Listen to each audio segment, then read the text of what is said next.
আজকে একটা পনির পাতুরির ভিডিও নিয়ে তোমাদের সামনে চলে এসেছি। মিক্সির মধ্যে দিয়ে দিচ্ছি সাদা সর্ষে, কালো সর্ষে, পোস্ত, কাঁচা লঙ্কা আর নারকেলের গুঁড়ো দিয়ে এটা একটা ভালো করে পেস্ট বানিয়ে নিচ্ছি।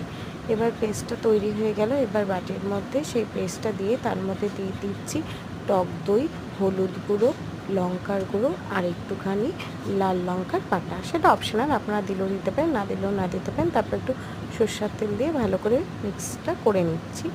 তারপরে আমি কলা পাতাগুলো ভালো করে ধুয়ে তারপরে ওটাকে দুপিঠটা ভালো করে সেঁকে নিচ্ছি। এবার চলে আসবো গিয়ে ওই পনির পাতুরির মধ্যে, মানে মিক্সটার মধ্যে পনিরের টুকরোগুলো বড় বড় করে কেটেছিলাম, সেই পনিরের টুকরোগুলো দিয়ে দিচ্ছি।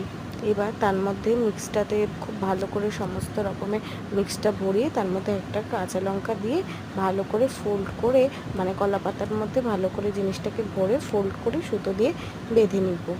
তারপরে এইভাবে আমি কয়েকটা এরকম সেম প্রসেসেরই করেছি। পাতাগুলোর মধ্যে পনিরের পাতুরিটা ভালো করে ভরে মশলা দিয়ে লঙ্কা দিয়ে তারপরে ওটাকে একটু তেলে ভাজা করে নিয়েছি। এই দেখো কীভাবে ভাজতে হয়। তেলটা গরম করে ওই তার মধ্যে পনিরের পাতাগুলো দিয়ে ভালো করে ভেজে উঠিয়ে রাখতে হবে। তারপরেই দেখো আমি খুলে দেখাচ্ছি তোমাদের পনির পাতুরিটাকে। এত সুন্দর হয়, সবাই ট্রাই করো এবং ট্রাই করে আমাকে জানিও কেমন লাগলো ভিডিওটা। এই ছিল আজকের ভিডিও।